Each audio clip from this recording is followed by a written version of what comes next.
जैसे पिछले भाग में मैंने आपको बताया था कि भाई ये हमारे पास कैल्शियम फॉर्मेट है और ये हमारे पास किसी भी वसीय अम्ल का कैल्शियम लवण है। शुष्क आसवन कराया जा रहा है, गर्म कर रहे हैं। देखिए, शुष्क आसवन का मतलब होता है कि आसवन तो आपको पता है क्या होता है। चलिए, नहीं पता तो मैं बता देता हूँ। किसी पदार्थ को यदि आप गर्म करके उसकी वाष्प उत्पन्न करते हैं और फिर वाष्प को ठंडा करके पुनः आपको कोई पदार्थ प्राप्त हो जाता है, तो ये प्रोसेस होता है, ये आसवन कहलाता है। तो शुष्क का मतलब ये है कि आपको यहाँ पे जब आप आसवन कर रहे हैं तो आपको ठोस पदार्थ इस्तेमाल करना है। ठीक है, चलिए आगे बढ़ेंगे। देखिए, जैसे हमने यहाँ कटिंग लगा रखी है, इस कटिंग को ध्यान से देख लीजिए। ये कैल्शियम है, ये COO इधर से O, और ऐसे ही हमारा जो वसीय अम्ल है इसमें से भी कैल्शियम, ये ऑक्सीजन ऑक्सीजन और कैल्शियम, इन दोनों को मिला के हमने बना दिया कैल्शियम कार्बोनेट, यानी कि 2 अणु कैल्शियम कार्बोनेट आपको प्राप्त हो जाता है। और जो शेष बचा हमारे पास, देखिए ये RCOR और हमारा HHCO, इन सब से मिला के मैं 2 अणु एल्डिहाइड के बना सकता हूँ। समझने के लिए है, अरेंजमेंट है, ये क्रियाविधि नहीं है, सब समझने के लिए है। एग्जाम्पल अब आपको करना है तो आप R की जगह क्या लिख देंगे, CH3 लिख देंगे यहाँ पे, तो फिर ये जो है हमारी जनरल रिएक्शन नहीं रहेगी। ठीक है, अब देखिए नोट देख लीजिए। शुष्क कैल्शियम फॉर्मेट को गर्म करने पर फॉर्मल्डिहाइड बनता है। अब देखिए, ये कैल्शियम फॉर्मेट है, इसको आपने गर्म कर दिया, कैल्शियम कार्बोनेट अलग निकल जाता है और शेष क्या बता, फॉर्मल्डिहाइड बच गया शेष।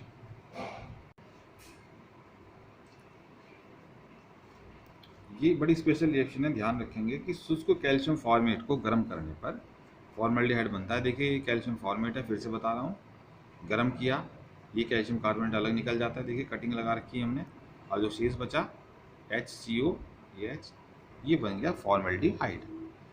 चले आगे बढ़ेंगे, कीटोन की बात करेंगे। देखिए, फॉर्मिक अम्ल को छोड़कर अन्य सभी वसीय अम्लों के कैल्शियम लवण गर्म करने पर कीटोन बनाते हैं।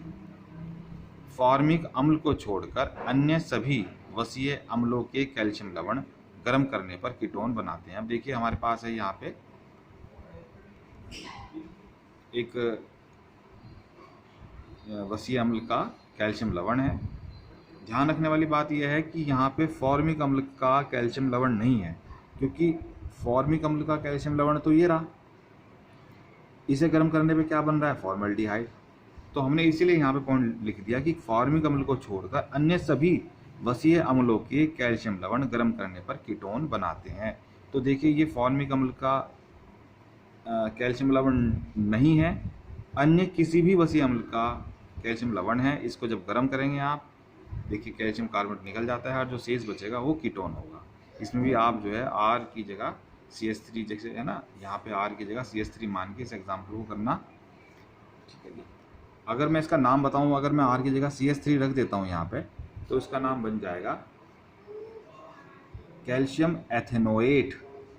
क्योंकि जो हमारा ये वाला पोर्शन बनेगा, ये एथेनोइक एसिड से उत्पन्न हुआ है, ये बात ध्यान रखनी होगी आपको। तो इसका नाम हो जाएगा कैल्शियम एथेनोएट। ठीक है, चलिए भौतिक गुणों की बात करेंगे। देखिए, पहला भौतिक गुण है हमारे पास, फॉर्मल्डिहाइड को छोड़कर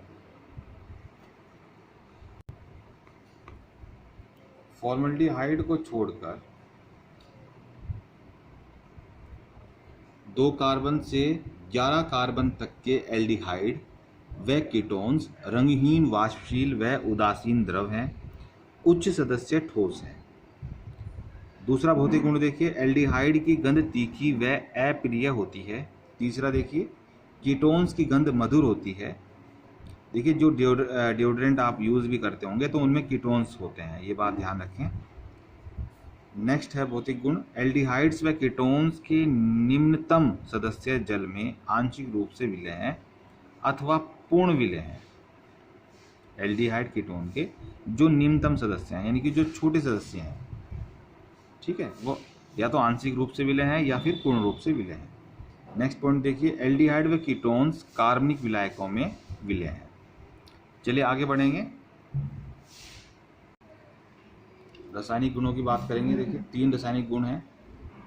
पहला देखिए कार्बोनिल समूह की अभिक्रियाएं, दूसरा है कार्बोनिल समूह व निकट उपस्थित एल्काइल ग्रुप की अभिक्रियाएं, और तीसरा है ऑक्सीकरण अभिक्रियाएं।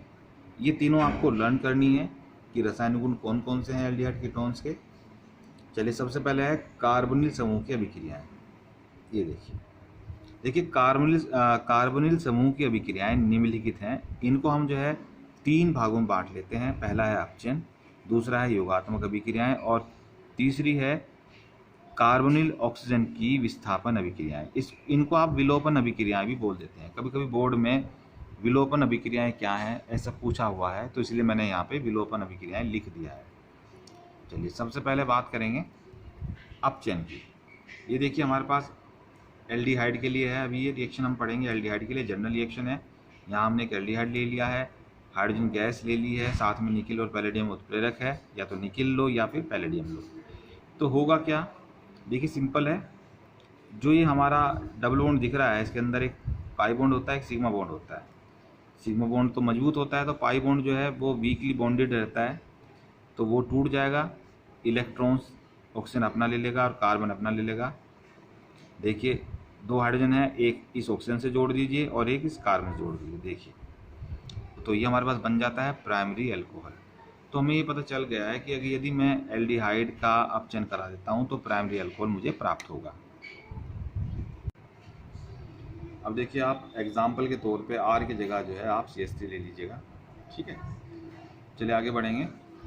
अब कीटोन्स बनाएंगे, कीटोन्स बनाएंगे कह रहा हूँ। कीटोन्स के लिए रिएक्शन देखेंगे, अपचयन क्रिया ही है, क्योंकि हम रासायनिक गुण पढ़ रहे हैं एल्डिहाइड कीटोन्स के। पहले मैं एल्डिहाइड के लिए पढ़ा, आप कीटोन के लिए पढ़ रहे हैं। जनरल रिएक्शन है। देखिए जनरल क्यों है, क्योंकि हम इसको कोई नाम नहीं दे सकते, सिंपल कीटोन है, दोनों साइड में अल्काइल ग्रुप जुड़े हुए हैं। देखिए सब कुछ वही है, हाइड्रोजन गैस है, निकिल या फिर पैलेडियम उत्प्रेरक है, बिल्कुल सेम रिएक्शन वही होगी। ये पाई बॉन्ड टूट जाएगा एक, जिससे क्या होगा, एक H इस ऑक्सीजन पे और दूसरा H इस कार्बन पे। देखिए तो कीटोन के अपचयन से क्या बन गया, सेकेंडरी अल्कोहल बना। ये बड़ा महत्वपूर्ण है। एल्डिहाइड के अपचयन से क्या बना, प्राइमरी अल्कोहल।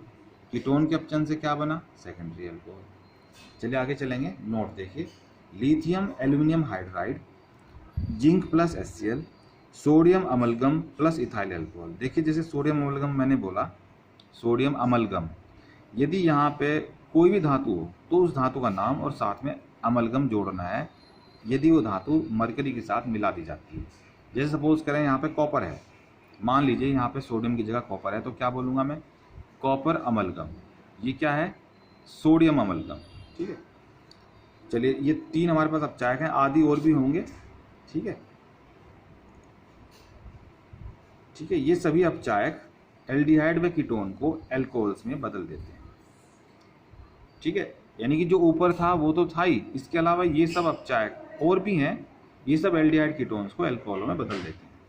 जैसे देखिए लिथियम एल्यूमिनियम हाइड्राइड को हमने यहाँ पे दिखाया है कि ये एल्डिहाइड का अपचयन करा रहा है। तो देखिए 2H, देखिए वहाँ हमने हाइड्रोजन गैस ली थी, लेकिन यहाँ पे हाइड्रोजन गैस नहीं है, यहाँ पे नवजात हाइड्रोजन है, जिसको नेसेंट हाइड्रोजन बोलते हैं, और ये नवजात हाइड्रोजन उत्पन्न करता है लिथियम एल्यूमिनियम हाइड्राइड। तो 2 यहाँ पे नवजात हाइड्रोजन है, एक O से और एक कार्बन से, बन गया आपका प्राइमरी अल्कोहल। और एक कीटोन है, सेम उसी प्रकार से, उसी तरीके से 2 नवजात हाइड्रोजन उत्पन्न होते हैं,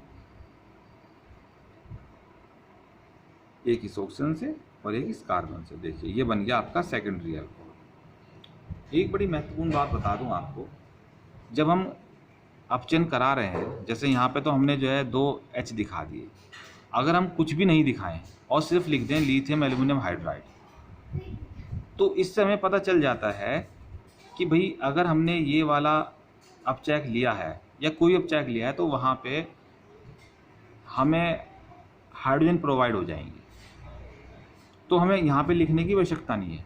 लेकिन फिर भी लिख इसलिए देते हैं ताकि आप लोगों को समझ में आ जाए कि भाई यहाँ पे 2 हाइड्रोजन जुड़े हैं, एक ऑक्सीजन से एक कार्बन से, इस तरह से हमारा प्राइमरी अल्कोहल बना है। ठीक है, तो यहाँ पे सब समझाने के पर्पज से अगर नहीं भी इसको लिखेंगे नवजात हाइड्रोजन कितने उत्पन्न हुए, तो इसके लिए आप कभी टेंशन ना लें।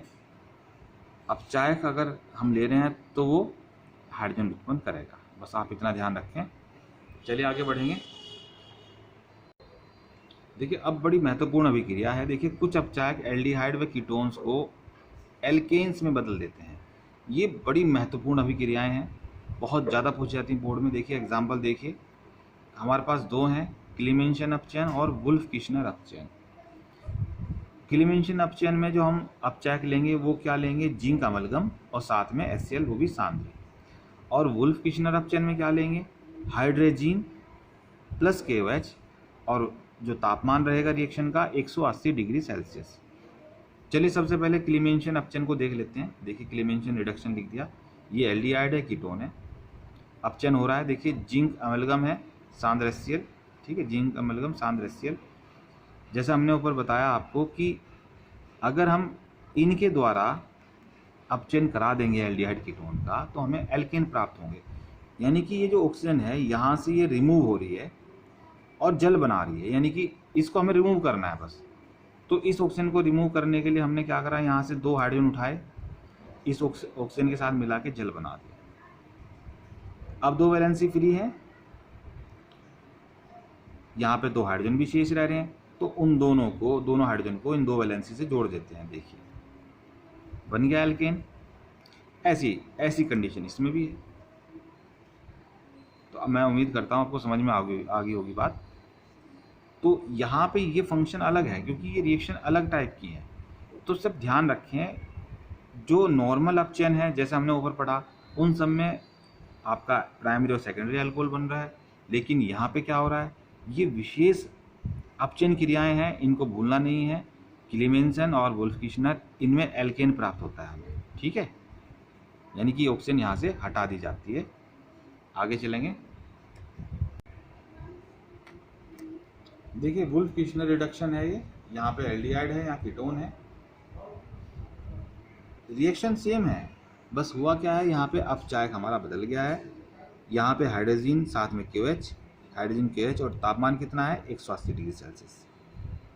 जो आपने वुल्फ किश्नर में पढ़ा सेम वही होना है, क्योंकि यहाँ भी एल्केन बनेंगे, एल्डिहाइड भी एल्केन बना रहा है और कीटोन भी एल्केन बना रहा है। बस ये वुल्फ किश्नर अपचयन है, ये ध्यान रखें। चलिए आगे बढ़ेंगे। इसके बाद हमारे पास दूसरी रिएक्शन आती है,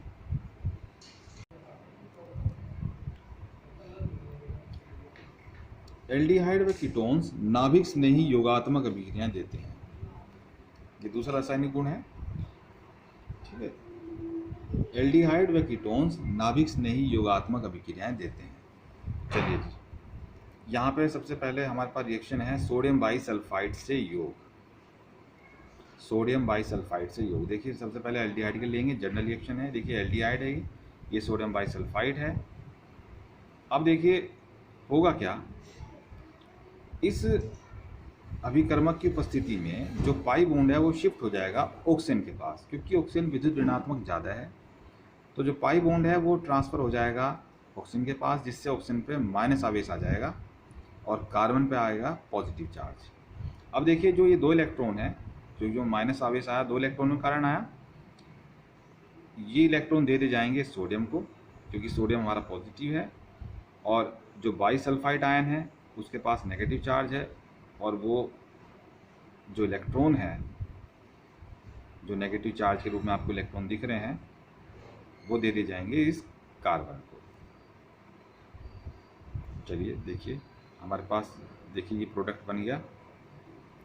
अब यहाँ पे प्रोटॉन ट्रांसफ़र होगा, यानी ये जो हमारा यौगिक बना है ये अस्थायी है। ठीक है, अपने आप ही प्रोटॉन ट्रांसफ़र होगा, यानी कि ये जो H है ये सोडियम आयन की जगह और सोडियम आयन H की जगह आ जाएगा। देखिए देख रहे हैं ना, ये H चला गया सोडियम की जगह और सोडियम आयन आ गया H की जगह। H चला गया सोडियम की जगह, सोडियम आयन की जगह, और सोडियम आयन आ गया H की जगह। देखिए तो ये हमारा स्थायी यौगिक है, एल्डिहाइड सोडियम बाई सल्फाइड इस यौगिक का नाम है। देखिए जो इस तरह की क्रियाएं होती हैं उसका कारण ये है, यानी प्रोटॉन ट्रांसफ़र हुआ, इसके लिए हमने कोई प्रयास नहीं किया, ना हमने कुछ टेम्परेचर दिया, ना हमने कोई रेडिएशन डाली, ये अपने आप होता है। इसका मतलब ये है, मैं आपको थोड़ा सा बता दूं कि ये यौगिक जो है अधिक ऊर्जावान रहा होगा। अब यदि अधिक ऊर्जा होगी यौगिक के अंदर तो वो कभी भी स्थायी नहीं होगा, ठीक है, इस बात का ध्यान रखें। चलिए देखिए अब क्या करना है, आर की जगह आप CH3 ले लेंगे, ठीक है, एग्जाम्पल करना है। अब कीटोन के लिए जनरल रिएक्शन देख लीजिए, बिल्कुल सेम सब कुछ वही है, सिर्फ आपको जैसे यहाँ एल्डिहाइड लिया था यहाँ पे आपको कीटोन लेना है, बाकी रिएक्शन बिल्कुल कॉपी है। और यहाँ जो प्रोडक्ट बनेगा कीटोन सोडियम बाइसल्फाइड, यहाँ क्या बना था एल्डिहाइड सोडियम बाइसल्फाइड। चलिए आज के लिए इतना ही, बाकी लेक्चर कल करेंगे।